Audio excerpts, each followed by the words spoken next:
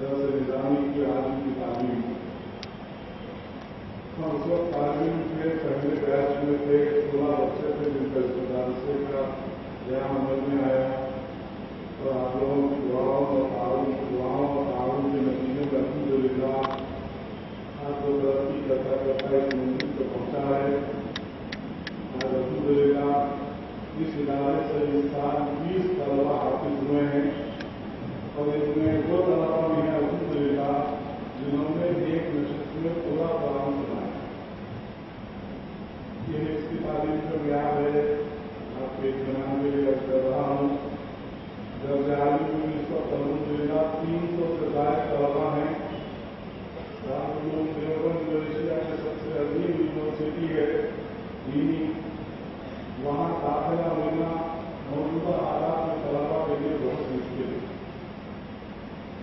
لگ بھگ 3000 کی تعداد وہاں داخلہ امتحان دیتی ہے، انٹرنس دیتی ہے. تعلیم اپنے کوٹے کے حساب سے میرٹ کی بنیاد پر اوپر کے بچوں کو منتخب کر لیتا ہے اور لسٹ لگا دیتا ہے کہ ہم اپنی مسالے کی بنیاد پر صرف اتنے طلبا کا داخلہ کر سکتے ہیں. گزشتہ سال ان 3000 طلبا میں جس نے سب سے اعلیٰ پوزیشن حاصل کی وہ اسی ادارے کا طالب علم ہے جس نے شروع سے لے کر تعلیم جانے تک یہاں تعلیم حاصل کی، نظام آباد کے متوجہ ہیں. اس سال میں الحمدللہ طلبا کی ایک بڑی تعداد دارالعلوم دیوبند میں اپنے مطلوبہ درجات میں داخل ہوئی. اللہ کا کرم اور حضرت کے دعائیں اور تعاون. یہ ادارہ قلب شہر حیدرآباد میں ہے، لیکن اس کے باوجود ایسا محسوس ہوتا ہے کہ جتنی توجہ آباد کی ہونی چاہیے نہیں. اب تک ایک ہی عمارت تھی جو آپ کے پیچھے ہے.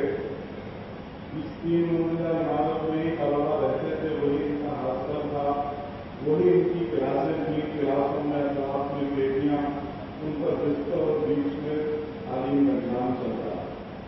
طلبا کی اکثریت کی وجہ سے درسگاہیں ناکافی ہونے لگی، تعداد بڑھ گئی، تو پھر مجبوراً دارالاقامہ کی تعمیر کا بیڑا اٹھایا گیا.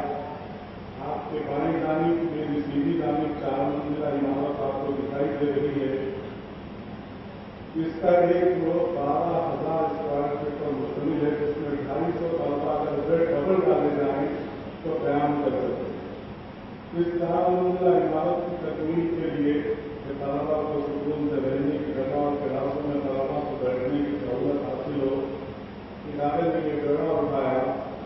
ابھی 2 منزلہ تکمیل کے مرحلے میں ہے اور اس تکمیل